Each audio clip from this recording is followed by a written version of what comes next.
الحمد لله الحمد لله الذي لم يزل عالما كثيرا حيا قيوما حيا قيوما سميعا بصيرا لا نبي بعده ولا رسول بعده هو رحمة للعالمين وخاتم النبيين صلى الله تعالى عليه وعلى آله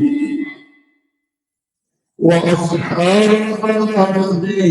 وأزواجه وأهل بيته وأولياء أمته وعلماء ملته وأهل سنته أجمعين أما بعد فأعوذ بالله من الشيطان الرجيم بسم الله الرحمن الرحيم الطائبون العابدون الحامدون السائحون الراكعون الصادقون العاملون بالمعروف والناهون عن المنكر والحافظون لحدود الله وبشر المؤمنين آمنت بالله صدق الله العظيم صدق رسوله النبي الكريم ونحن على ذلك من الشاهدين والشاكرين والحمد لله رب العالمين إن الله وملائكته يصلون على النبي يا أيها الذين آمنوا صلوا عليه وسلموا تسليما اللهم صل على سيدنا ومولانا محمد العظيم الجود والكرم وعلى آله وبارك وسلم صلاة وسلاما عليك يا رسول الله وعلى آلك وصحابك يا حبيب الله الصلاة والسلام عليك يا رحمة للعالمين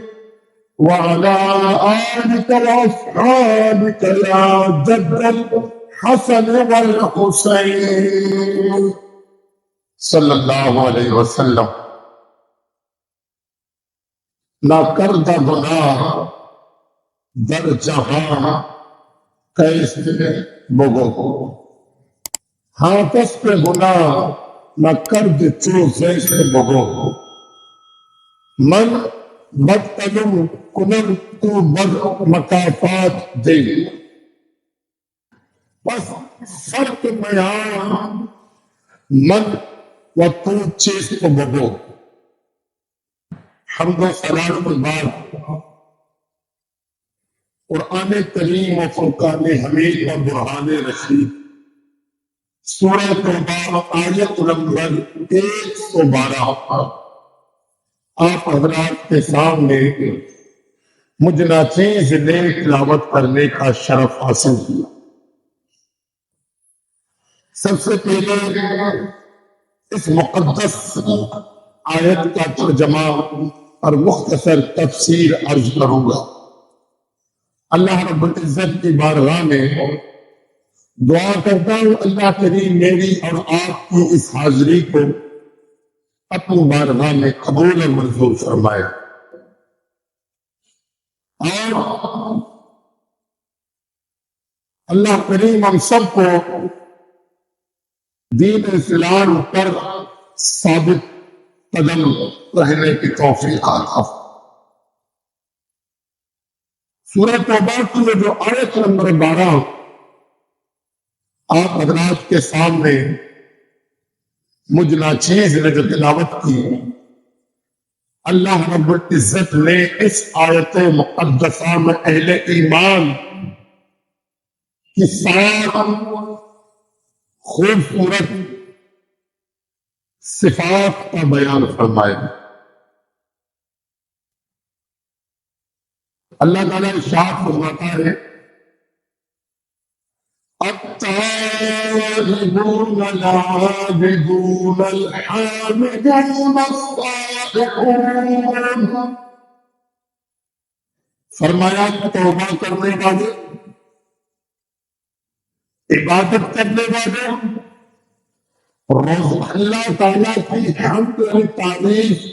بیان کرنے والے، روزہ رکھنے والے۔ آگے ارشاد فرمایا الراکعون الساجدون، فرمایا رکوع اور سجدہ کرنے والے، والآمرون بالمعروف، نیکی کا حکم کرنے والے اور برائی سے منع کرنے، والناہون عن المنکر، برائی سے منع کر، والحافظون لحدود اللہ، اللہ تبارک و تعالی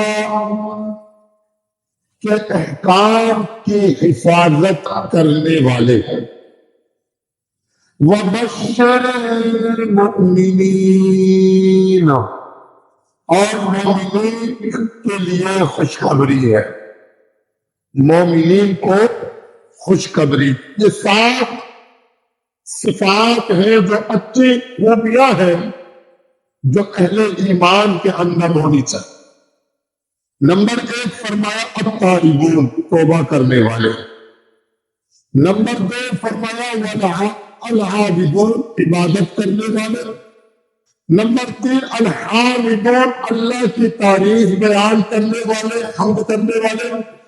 والصائحون، اور روزہ رکھنے والے۔ الراکعون الساجدون، رکوع اور سجود کرنے والے۔ الآمرون بالمعروف، بھلائی کا حکم کرنے والے۔ والناہون عن المنکر، اور برائی سے منع کرنے والے۔ والحافظون لحدود اللہ، اللہ کے احکام کی حفاظت کرنے والے۔ یہ 7 قسم کے لوگوں کو اللہ تعالیٰ نے جو اہل ایمان میں سے ان کے صفات کو بیان کیا۔ اگر اس آیت پہ ایک لفظ پر ہم آج کے اس مختصر وقت میں بیان کریں تو میرے لیے تو ناممکن ہے، لیکن آج اس مختصر وقت میں التائبون پر میں انشاءاللہ کلام کروں گا۔ اگر وقت نے ساتھ دی تو انشاءاللہ آگے لفظ پر بھی آیت اگلا حصہ بھی بیان کروں گا۔ التائبون پر اللہ نے فرمایا کہ توبہ کرنے والے کو، توبہ کرنے والے۔ آپ کو تو معلوم ہے کہ اللہ تبارک و تعالی نے اس جہاں میں 1,24,000 کم و بیش انبیاء علیہ السلام کو بھیجا، لیکن بندے جو ہوتے ہیں نا انسان 3 طرح کے ہوتے ہیں، 3 گروہ کے ہوتے ہیں۔ ایک ہے انبیاء علیہ السلام کا گروہ، اور یہ جو گروہ ہے حضرات انبیاء کرام کا، یہ تمام کے تمام معصوم عن الخطا، یعنی اس گروہ سے انبیاء سے گناہ ہونا ناممکن ہے۔ اللہ تبارک و تعالیٰ نے انہیں معصوم دے دیا کہ ان سے گناہ ہونا محال ہے، ناممکن ہے۔ اور یہ اہل سنت و جماعت اور مسلمانوں کا ایک اجماعی عقیدہ ہے کہ انبیاء کرام علیہ السلام قبل از نبوت، بعد از نبوت، یعنی انبیاء علیہ السلام اعلان نبوت سے پہلے بھی اور اعلان نبوت کے بعد بھی اللہ تعالیٰ نے تمام انبیاء کے گناہوں سے معصوم پیدا کر، ان سے گناہ ہونا ناممکن ہے، محال ہے، لیکن دوسرا جو انسانوں میں جو گروہ ہے وہ ہے اللہ تبارک و تعالیٰ کے نیک بندوں اولیاء کرام جو اللہ تعالیٰ کے مقبول بندے ہیں، تو ان کا گروہ اگرچہ ان اولیاء کرام سے گناہ ہونا ممکن ہے، لیکن اللہ تبارک و تعالیٰ نے ان اولیاء کو اپنے فضل سے، اپنے کرم سے ہر گناہ سے معصوم نہیں، محفوظ فرمایا کہ گناہ تو ممکن ہے مگر اللہ نے ان کی حفاظت فرمائی، اللہ کریم نے انہیں گناہوں سے محفوظ کیا۔ اچھا، تو تیسرا جو گروہ انسانوں میں نہ وہ انبیاء ہے نہ وہ اولیاء ہے، وہ امر آپ عام انسانوں سے گناہ ہونا ممکن ہے اور گناہ ہوتے بھی ہیں، اور بہترین گناہ گار وہ ہے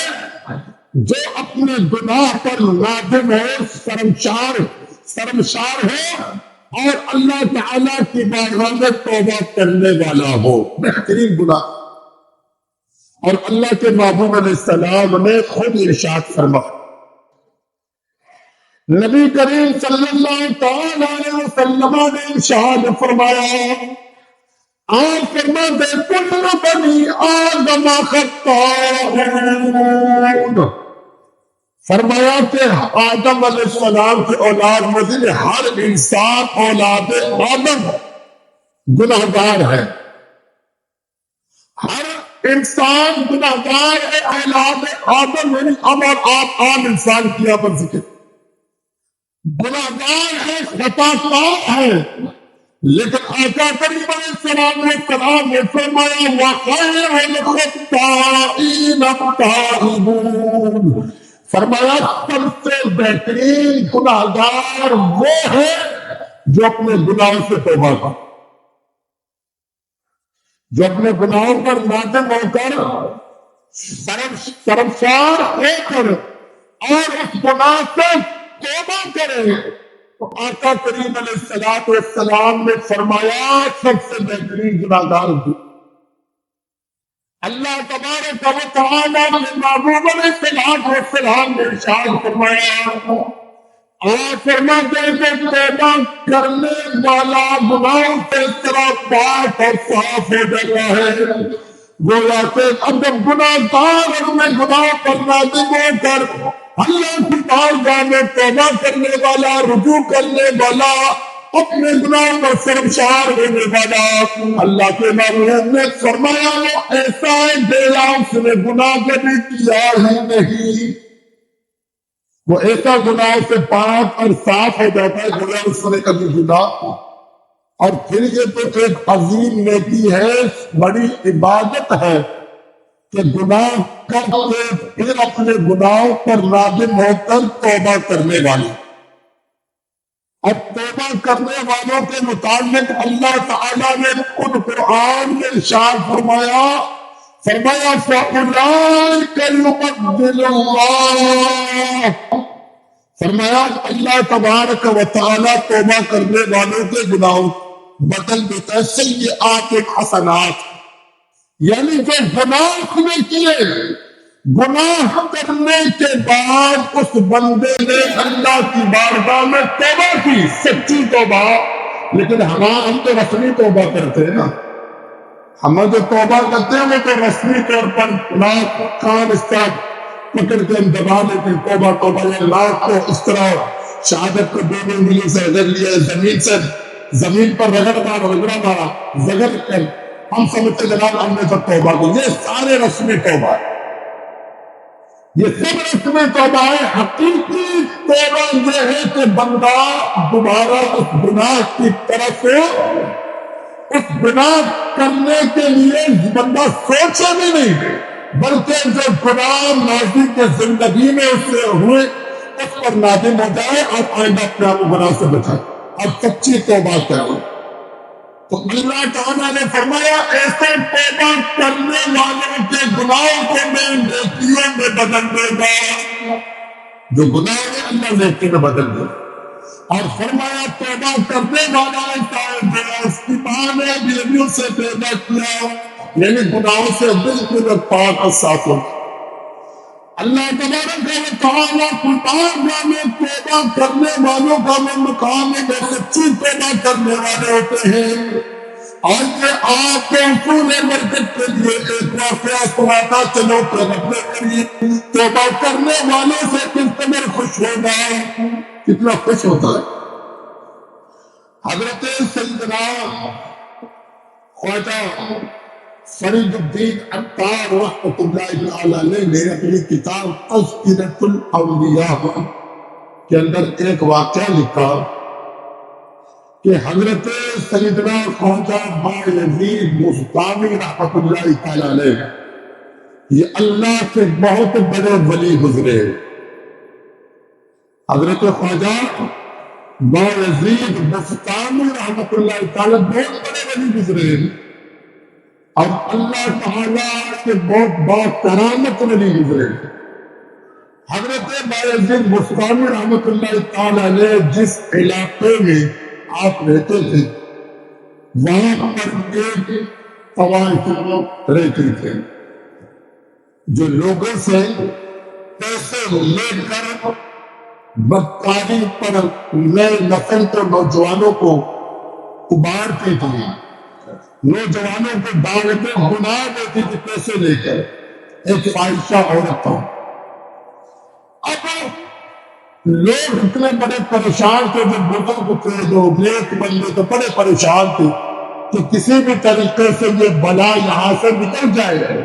ہماری نوجوان نسل تباہی کی طرف جا رہا ہے۔ تو لوگ بڑے پریشانی کے حالت میں حضرت خواجہ بایزید بستامی رحمۃ اللہ تعالی علیہ کی خدمت میں حاضر ہو گئے کہ یا حضور آپ نوجوانوں پر امر رحم فرمائیں، نوجوان نسل تباہی کی طرف جا رہا ہے، خدا را ان نوجوانوں پر رحم فرمائیے، ان کے لیے دعا کیجیے اور یہ بلا یہاں سے اٹھ کر چلا جائے۔ حضرت بایزید بستامی رحمۃ اللہ تعالی علیہ نے اس نوجوانوں پر بڑا رحم آیا اور وہاں کے لوگ حضرت بایزید بستامی جو اللہ کے ولی کے لوگ بڑے احترام کرتے تھے، عدم کرتے۔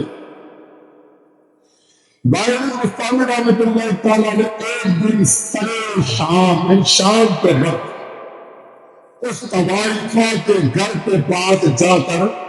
بیٹھ گئے، دروازے کے پاس جا کر بیٹھ گئے۔ اب وہ جو بھی نوجوان برائی کے ارادے سے اس طوائفہ کے گھر کے قریب سے گزرتا، جب یہ دیکھتا کہ حضرت بایزید بستامی وہاں دروازے کے پاس بیٹھے ہیں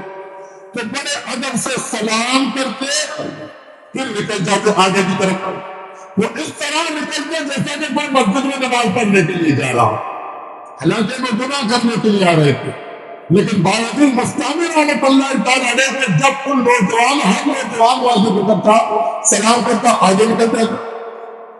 اسی طرح جب بات ہوتی تو اب وہ حضرت بایزید بستامی رحمۃ اللہ تعالی علیہ نے خود جا کر اس طوائفہ سے کہا کہ یہ بتا کہ پوری رات کہ تم کتنے پیسے لیتے ہو، تو اس نے اپنی رقم بتا دی۔ بایزید بستامی رحمۃ اللہ تعالی نے جیب سے پیسے نکال کر اس طوائفہ کو دی، فرمایا آج رات کو میرے لیے وقف ہے اور جو کچھ میں کہوں تمہیں نہیں کرنا ہے۔ تو طوائفہ کہنے لگی کہ ٹھیک ہے، آپ نے پیسے ادا کیے، آج رات میں آپ ہو گئی، جو آپ کریں گے میں نہیں کروں گی۔ بایزید بستامی رحمۃ اللہ تعالی علیہ طوائفہ کے گھر میں داخل ہوئے۔ اس طوائفہ کے جب بایزید بستامی گھر میں داخل ہوئے تو اب بایزید بستامی رحمۃ اللہ تعالی علیہ نے فرمایا کہ جا کر پہلے وضو کر،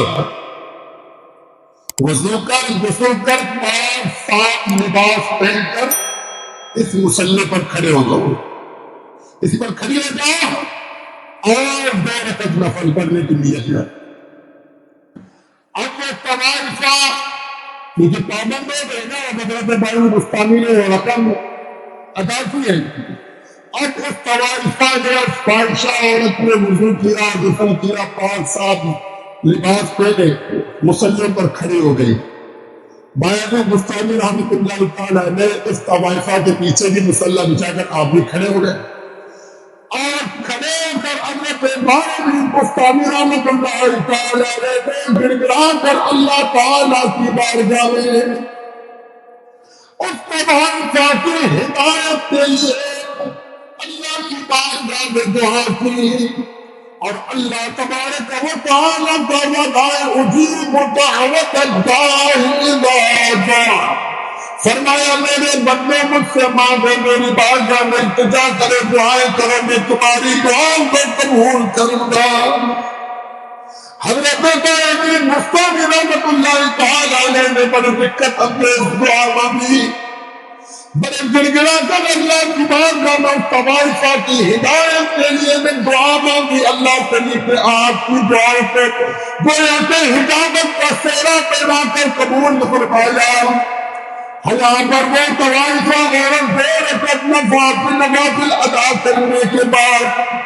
حضرت بارگاہ مستانی رحمۃ اللہ تعالیٰ علیہ نے جب اس خاتون کو طوائفہ کو دیکھا کہ ان کے آنکھوں سے آنسو جاری ہے،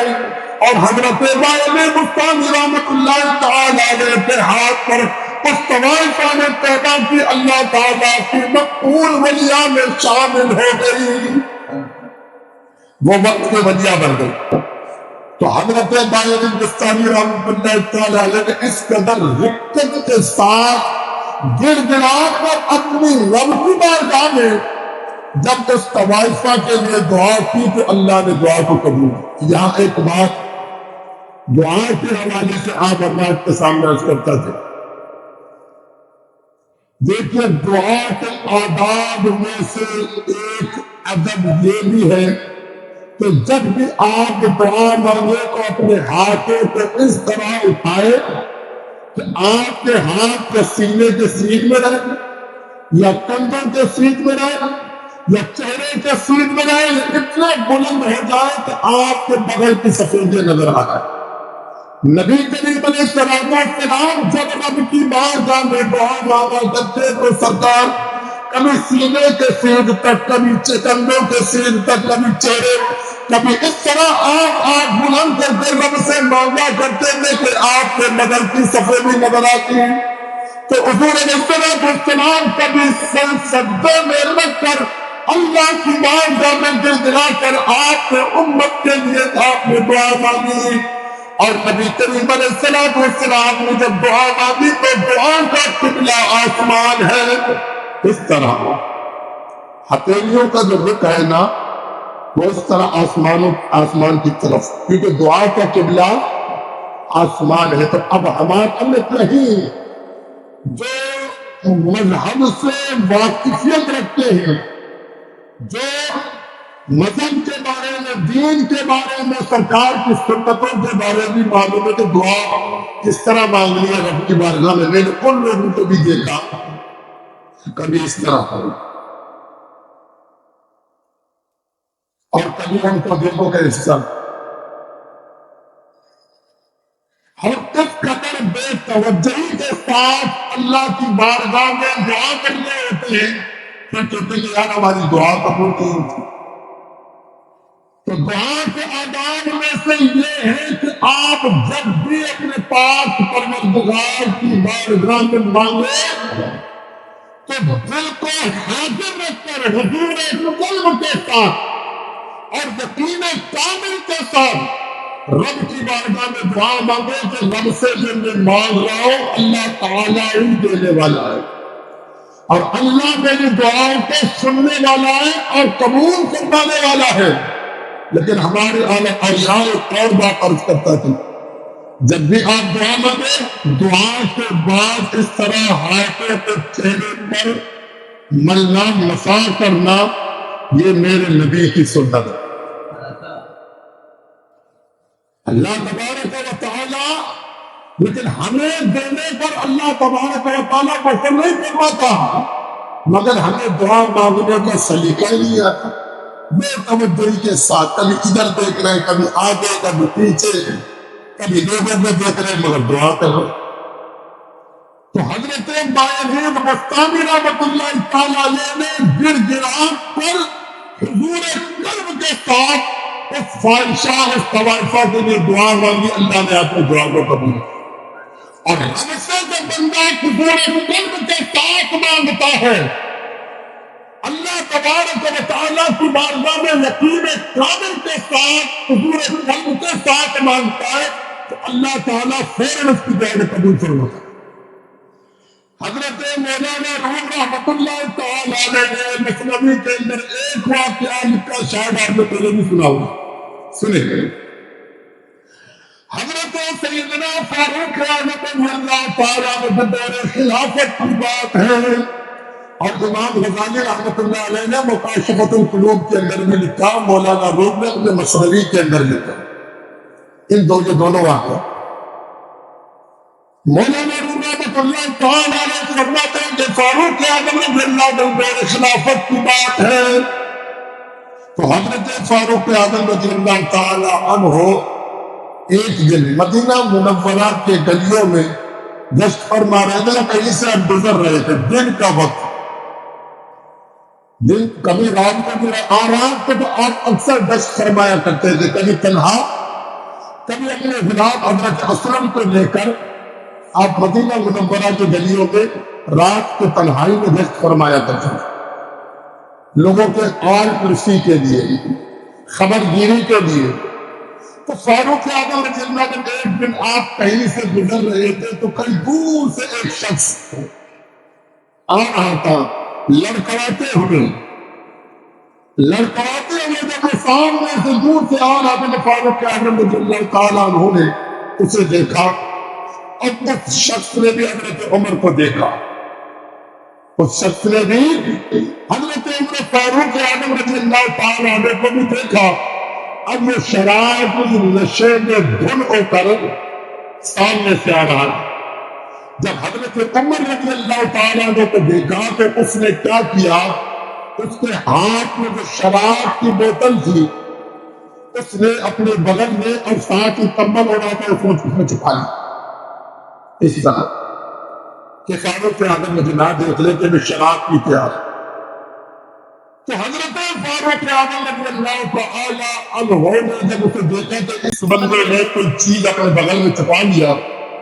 جب وہ شخص قریب آیا تو حضرت فاروق اعظم پتلے جلا لی تھی، ہاں تلوار تو تلوار، آپ کے ہاتھ میں جو چھڑی تھی نا درہ جس کو بولتے ہیں، آج کل کے زمانے میں اسے کیا بولتے ہیں، جو پولیس والے استعمال کرتے ہیں جب کسی مجرم کو سزا دینے کے، تو اس زمانے میں درہ چھڑی ہوتا تھا حضرت فاروق اعظم کے پاس، ایک چھڑی تھی، اور حضرت فاروق اعظم کی چھڑی کا تو یہ روب اور دبدبا تھا کہ جب بنی امیہ کا دور تھا، خلافت بنی امیہ کا دور تھا، کہ بنی امیہ کے سپاہیوں نے اہل مدینہ پہ ڈرایا، حضرت سیدنا درود پاک پڑھی، اللہم صلی علی سیدنا و مولانا محمد بارک وسلم۔ تو اب جناب من تو یہ جو بنی امیہ کے جو سپاہی جو تھے وہ اہل مدینہ کو ڈرے ڈرا رہے تھے اپنے طاقت کے بلبوتے پر، تو حضرت ابو ہریرہ رضی اللہ تعالیٰ کے پاس آئے تو آپ کو ڈرانے لگے، تلوار دکھا کر، ننگی تلواریں ان کے ہاتھ میں تھی، تلواریں دکھا کر حضرت ابو ہریرہ کو ڈرانے لگے۔ تو حضرت ابو ہریرہ نے کیا جواب دیا، فرمایا تم مجھے تلواروں سے ڈراتے ہو؟ فرمایا خدا کی قسم فاروق اعظم کے درے میں، اس چھڑی میں وہ روب اور دبدبا تھا کہ تمہاری تلواروں میں بھی نہیں ہے۔ تو فاروق اعظم کی چھڑی میں روب بتا روب۔ تو اب حضرت فاروق اعظم رضی اللہ تعالیٰ عنہ نے جب اس شرابی کو دیکھا کہ اس نے اپنے بغل میں کوئی چیز چھپا دیا، تو جب قریب آ کر عمر فاروق نے فرمایا کہ سچ سچ بتا کے تم نے بغل میں کیا چھپا لیا، کیا چھپا کے رکھا؟ وہ شرابی کہنے لگا کہ حضرت دودھ کی بوتل ہے، حالانکہ تھی اس میں شراب، تھی اس میں شراب، کہنے کا دودھ ہے، فرمایا اس میں دودھ ہے تو چھپا کے کیوں رکھتے، مجھے دکھاؤ۔ اب وہ کھاپنے لگا کہ اگر فاروق اعظم کو پتا چلا کہ میرے بغل میں دودھ نہیں وہ تو شراب کی بوتل ہے، آج تو میری خیر نہیں، آج میری خیر نہیں۔ تو حضرت فاروق اعظم رضی اللہ تعالی عنہ کو جب دیکھ کر اس نے آنکھ کے جلالت، آنکھ کے روب اور دبدبے سے تو واقف تھا، اس شرابی نے دل میں اپنے پروردگار سے دعا کرتے لگا، یا اللہ آج اگر تو نے مجھے فاروق اعظم سے بچا لیا تو میں وعدہ کرتا ہوں، توبہ کرتا ہوں، آج کے بعد کبھی شراب نہیں پیوں گا، آج کے بعد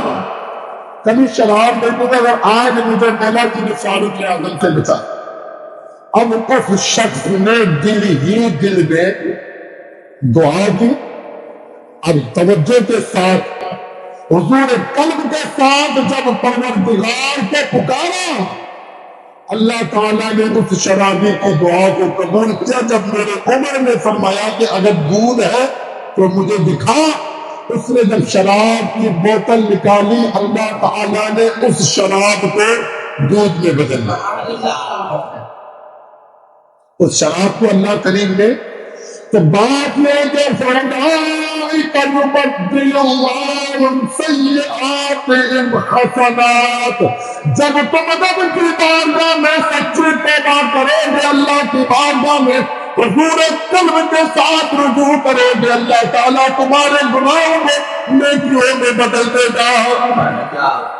تو بتانے کا بس حضرت فاروق اعظم رضی اللہ تعالیٰ عنہ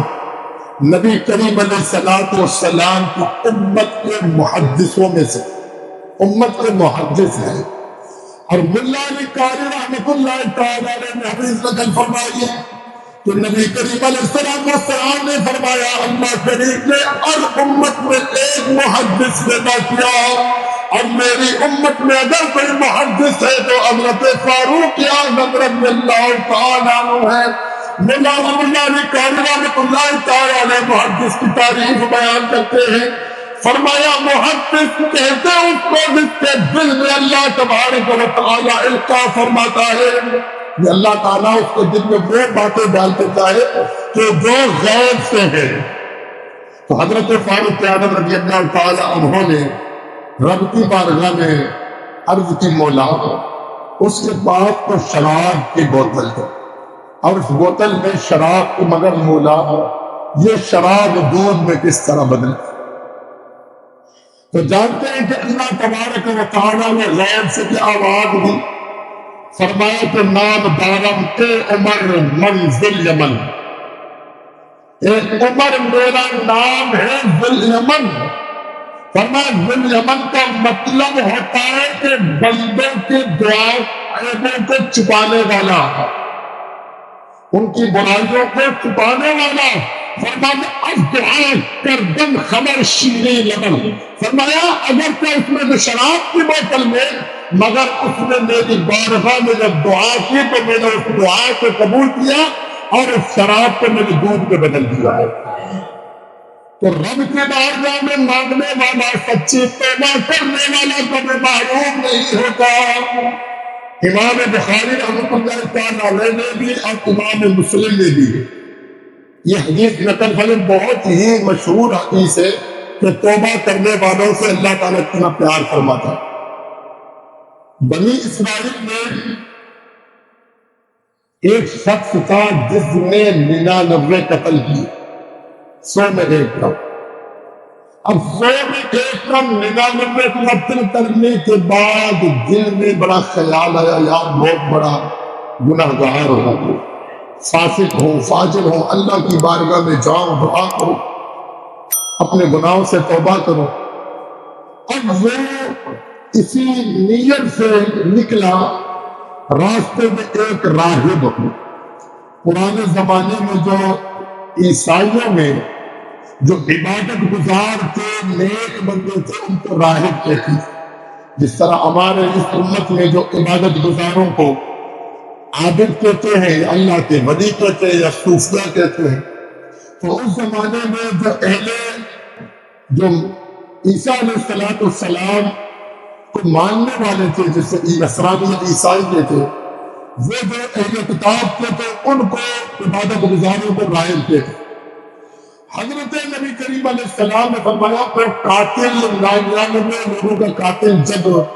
توبہ کرنے کے ارادے سے نکلا تو ایک راہب سے ملاقات ہوئی. راہب سے پوچھا کہ السلام علیکم. وعلیکم السلام. میں 199 آدمیوں کا قاتل ہوں، ناحق قتل کیے، اللہ تعالیٰ میری بخشش فرمائے گا. تو جب اس راہب نے سنا کہ نہیں، اللہ تعالیٰ تجھے معاف نہیں کرتا، تو بہت بڑا ظالم، بہت بڑا فاسق ہے، فاجر ہے، اللہ تجھے بخشے. تو اب اس نے سنا اس قاتل نے جب اللہ میری مغفرت نہیں فرمائے گا، اللہ میرے گناہ کو معاف نہیں فرمائے گا، جب میری توبہ قبول نہیں ہوگی تو پھر 99 تو 100 پوری کر لوں. جیل سے چلی نکال کر اسی راہب کو دے مارا، وہ بھی قتل ہو، 100 آدمیوں کا قاتل بنا. جب کچھ مدت دراز گزرنے کے بعد پھر دل میں خیال آیا کہ یار بہت بڑا ظالم ہوں، فاسق کو فاجر، اللہ کی بارگاہ میں جا کر توبہ کر. جب وہ اسی ارادے سے نکلا تو راستے میں ایک عالم سے ملاقات ہوئی. عالم سے اس نے وہی بات سوال کیا جو راہب سے کیا کہ میں 100 آدمیوں کا قاتل ہوں، کہ اللہ تعالیٰ میرے گناہوں کو معاف فرمائے گا. عالم دین نے کہا بے شک اللہ تعالیٰ معاف فرمائے. آج سے چند کلو میٹر کے فاصلے پہ جاؤ، وہاں کچھ اللہ کے عبادت گزار بندے وہ اللہ کی عبادت کر رہے ہیں، وہاں جا کر ان سے دعائیں کروا رہے، اللہ تعالیٰ میرے گناہوں کو معاف فرمائے گا. میرے آقا علیہ السلام اس بات کو، اس حدیث کو اپنے صحابہ کے سامنے بیان کہ بنی اسرائیل پچھلی امتوں میں، اس امت کی بات نہیں ہے، پچھلی امتوں میں یہ شخص تھا وہ قاتل. نبی کریم علیہ السلام صحابہ کرام کے ساتھ بیان ہے. تو جب وہ شخص عالم دین کے پاس پہنچا، عالم دین نے کہا فلاں قبیلے میں جاؤ، فلاں بڑی بستی میں جا کر وہاں پر کچھ اللہ کے نیک بندے اللہ کی عبادت کر رہے، وہاں جا کر ان سے دعائیں کراؤ، اللہ تعالیٰ کی بخشش اور مغفرت فرمائے. اس شخص نے روایت میں کہ ابھی اس نے صرف ایک ہی قدم اٹھائے کہ ملک الموت، موت پر مکلف فرشتہ آ کر اس کی روح کو قبض کر لیا. اس کا انتقال ہوا.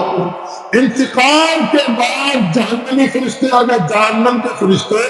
عذاب کے فرشتے آ گئے. تو اسی آگ جنت کے بھی فرشتے آ پہنچے. جہنم کے فرشتوں نے کہا اسے مقام ہے جہنم لے جائیں گے، اس لیے کہ 100 آدمیوں کا قاتل ہے. جنت کے فرشتوں نے کہا اگر تو 100 آدمیوں کا قاتل ہے مگر نیت خیر کی، توبہ کرنے کے ارادے سے جا رہا. تو روایت میں کہ دونوں فرشتوں کے درمیان جنتی اور جہنمی فرشتوں کے مابین جھگڑا ہوا. اللہ نے ایک اور فرشتے کو جنتی شکل میں متشکل کر کے ملبوس فرما کر بھیجا. اب وہ تیسرا جو فرشتہ تھا وہ انسان بن کر آیا، فرمایا جائے ان کے درمیان فیصلہ کرو. اور فرمایا اگر فرمایا زمین کو ناپو، زمین کو ناپ لو، اگر زمین جو ہے اللہ کے نیک بندوں کے قریب ہے، عبادت گزار بندوں کے قریب ہے، جس نیت پاک کی نیت سے وہ اللہ کے نیک بندوں کی طرف جا رہا تھا، اگر ان کے قریب ہے تو پھر یہ جنت کا حقدار ہے. اگر ان سے دور ہے تو پھر جہنم کے فرشتوں سے جہنم لے جا. میرے آقا علیہ السلام نے فرمایا کہ جب فرشتوں نے زمین کو ناپنا شروع کر دیا تو زمین کو اللہ تبارک و تعالی نے حکم فرمایا زمین اپنی تناؤ پہ کھینچ تاکہ یہ شخص نجات کا پروانہ حاصل کر جائے. جب فرشتوں نے زمین کو ناپنا شروع کر دیا تو زمین اللہ والوں کے قریب ہوا تو اللہ نے اس کی مغفرت کی. اب دیکھنا کہ 100 آدمیوں کا قاتل وہ صرف اب توبہ کرنے کے ارادے سے نکلا، اس کی روح قبض ہو گئی، اللہ تعالیٰ نے اس کی مغفرت کی. تو نیت سب عمل کا دار و مدار ویسے بھی نیت پر ہے. اگر ہم تو نیکی کریں تو اگر نیت میں صداقت ہے، نیت میں اگر حسن ہے تو اللہ تبارک و تعالیٰ ہمارے اعمال کو نہیں دیکھا، ہماری نیت کو دیکھے گا. نبی پاک علیہ السلام نے ارشاد فرمایا نا نیت المؤمن خیر من عملہ، فرمایا کہ مومن کی نیت اس کے عمل سے بہتر ہے. اگر آپ کی نیت میں اخلاص نہیں، آپ کی نیت میں خلوص نہیں، تو عمل کرنے کا کوئی فائدہ نہیں ہے. اب اس شرابی نے صدق نیت کے ساتھ اللہ کی بارگاہ میں توبہ کی، رجوع کر لیا، اللہ تعالیٰ نے اسے مغفرت فرمایا. جس طرح ایک شرابی نے اللہ کی بارگاہ میں توبہ کی صدق نیت کے ساتھ، اللہ تعالیٰ نے اس کے گویا کہ شراب کو دودھ میں بدل دیا. تو اسی طرح بابی بستانی رحمۃ اللہ علیہ کے زمانے میں اس طوائفہ نے اللہ کی بارگاہ میں رجوع کی، توبہ کی، اللہ تعالیٰ نے اپنا ولیہ بنا. تو سارے اعمال کا دار و مدار نیت پر ہے. جب بھی اللہ تعالیٰ کی بارگاہ میں دعا کرے تو صدق یقین کامل کے ساتھ، حسن نیت کے ساتھ اللہ کی بارگاہ میں دعا کرو گے، اللہ تعالیٰ ہمارے خالی جھولیوں کو ضرور اپنی رحمت سے بھر دے گا. اللہ تبارک و تعالیٰ ہم سب کو سچی توبہ کرنے کی توفیق عطا فرمائے اور ہم سب کے گناہوں کو معاف فرمائے. آمین. بجاہ النبی الکریم صلی اللہ علیہ وسلم وما علینا الا البلاغ.